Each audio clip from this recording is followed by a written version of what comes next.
Hello, Data for God Network. In today's video, I get to share with you all a recent keynote presentation that I gave highlighting the amazing work I got to help with for VisionFund International, the microfinance arm of World Vision. Here, I got to use data science and credit modeling to aid in the microfinance loans they use to help improve the lives of families in the developing world. In fact, keep an eye out for an upcoming interview I have with Karen Lewin, the product director for VisionFund International. Of course, if you don't want to miss out on any of these talks or these interviews, feel free to hit subscribe in the lower right-hand corner. But let's jump into the presentation. Like I mentioned, here I got to use data science and credit modeling to aid in the microfinance loans that VisionFund International uses to improve the lives of families in the developing world. And I wanted to talk to you about one of those families. I'd like to introduce you to Phoebe. You know, it's been a struggle, but Phoebe sits proudly in her 3x3 meter tailoring shop in a busy market in Kariobangi, northeast Nairobi. Every day, she wakes up at 5 a.m., prays, has her breakfast, and heads to work. By 6:30, her shop is open and she begins sewing garments. Phoebe's small business is her livelihood. It helps to feed her 6 children and 3 grandchildren. There was a time when Phoebe didn't even have enough money for slippers.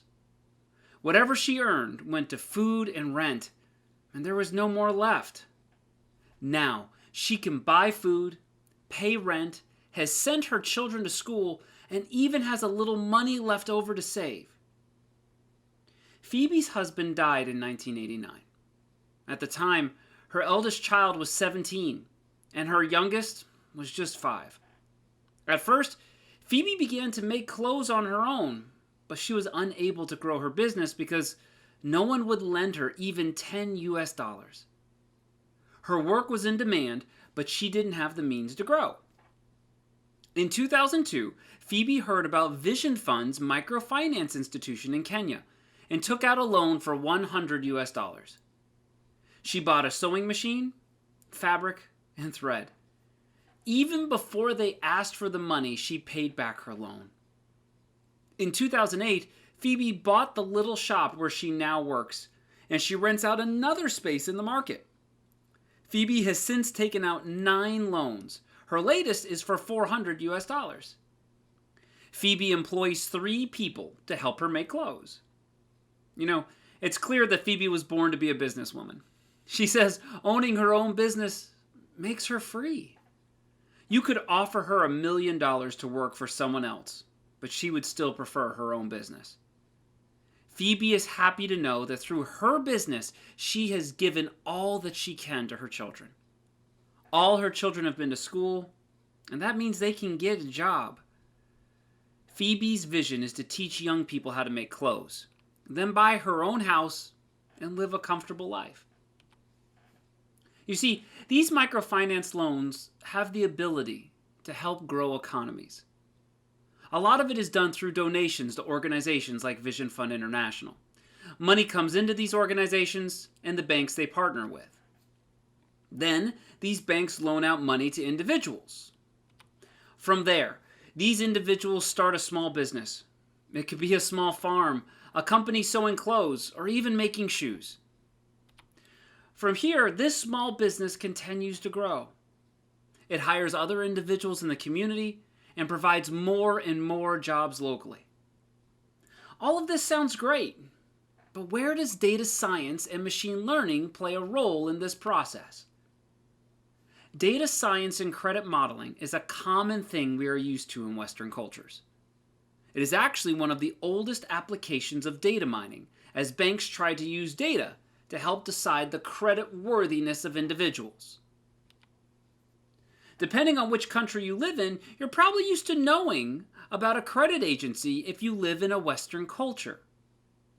In the US, we have TransUnion, Experian, Equifax, and they report FICO scores. If you were in Iceland or Ireland, you'd have credit info. In Germany, you'd have the Schufa. These agencies provide credit scores for individuals. In the Western world, we have a generally good idea of what these are. Some might say they are the gateway to getting a loan. More formally, though, they are the front-end representation of a probability of default algorithm. We all probably would not like it if someone told us we had a 10% chance of defaulting on a loan. Instead, they say you have a 650 credit score. Not everyone knows the mathematics behind it, but we know that higher is better when it comes to credit scores. However, in some developing countries, they don't have these agencies to lean on for information about credit worthiness of individuals. Now, let's go back to those microfinance loans. How do we determine who to loan money to? This is where I have been blessed to help use my experience in credit modeling and data science. Through the use of modern techniques in credit modeling, we are helping these banks and organizations like VisionFund International try to determine which of their applicants for loans are more likely to default or more likely to pay back the loan. They are trying to be good stewards of the resources they have been provided. Every time they make a correct loan decision, money comes back, and they can loan to another individual. Every time a loan isn't paid back, though, there is an opportunity lost for an individual who won't be able to get a loan. Through the use of these machine learning processes, we can parse, manipulate, and extract the important features from the data sets these organizations have to help them better make loan decisions. We built credit scores, much like the ones we have in Western cultures, to help provide insight into these loan decisions. Some of these banks had tons of data, while others only a limited amount. For example, one of the banks that we worked with only had a little over 70,000 customer transactions in total. We parsed this information down to just around 3,000 individuals and the information we had when they first applied for a loan. From there, we took the 76 pieces of information they had on these individuals. Everything from name, address, age, to the number of children, what type of business they wanted to invest in, location geographically, and so on and so on. After adding some of our own pieces of information, the machine learning algorithms identified 8 important variables that most determine the creditworthiness of the individuals at this bank. The branch of bank, think more geographic location. The total number of projected jobs that would be created by this small business.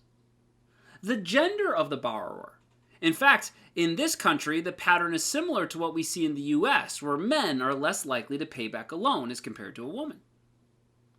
Total number of dependents of the applicant. The investment activity. Here, agricultural loans prove to be the most successful loans. However, the bank can use this in combination with different branches to see if certain loan activities are better in certain locations. The number of projected women this small business would employ. The number of previous loans an individual has been given. Not surprisingly, the more loans an individual has successfully had in the past, the better. And lastly, the age of the individual. These 8 pieces of information is all that a local bank needs to collect about an individual to adequately make a loan decision. This makes the process of using this information much easier for the individual bankers assigned to make loan decisions. From these 8 variables, we developed a credit score, as I mentioned earlier. Now, this credit score didn't have the same ranges as what we would have in the United States, for example, since we customized it to the individual bank we were working with. We showed this very histogram of the credit scores to the decision makers at the organization. On the x-axis, we have the credit score, ranging here from 450 to 730, broken into bins of size 20. On the left-hand y-axis, we have the number of people at the bank that fell into those credit score bins that make up the histogram. On the right-hand y-axis, we have the percentage of individuals from that credit score bin that actually defaulted on the loan. This plot helped the organization's decision makers see that the people with higher credit scores defaulted at a lower rate than their overall bank's default rate of just under 8%, while the people with lower credit scores had defaulted much more frequently. They could then give the results of these credit models to their individual bankers on the ground making loan decisions.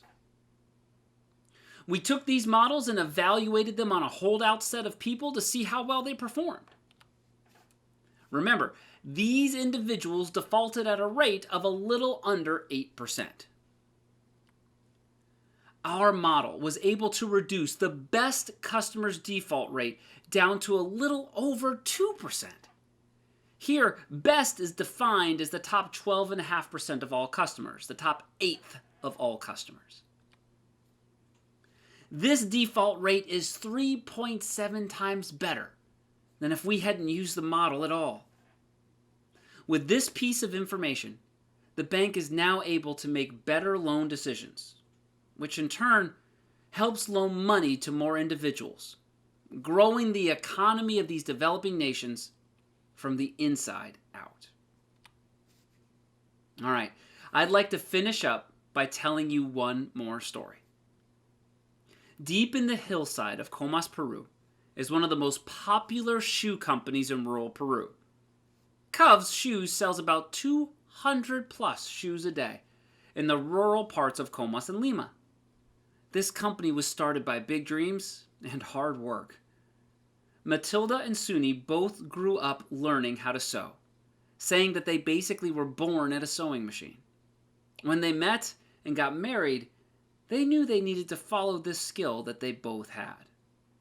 Starting out with 2 sewing machines, a wood lean-to for a shop, and some raw fabric, they stitched together their dream of owning a business.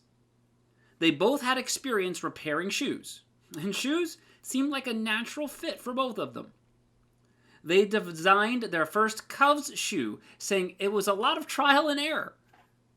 Soon, business was growing, and they needed capital to purchase additional sewing machines, hire employees, and get the fabric to start producing at a higher rate. That's when they heard about VisionFund Peru. 4 loans later, Matilda and Suni have 12 sewing machines and 20 employees. They plan to expand even more as their business continues to grow. Matilda and Suni have 2 young boys and want their kids to be involved in their business, if they want to. These are the stories that help drive me further when helping use data science in a small way to improve the lives of families and children in developing countries.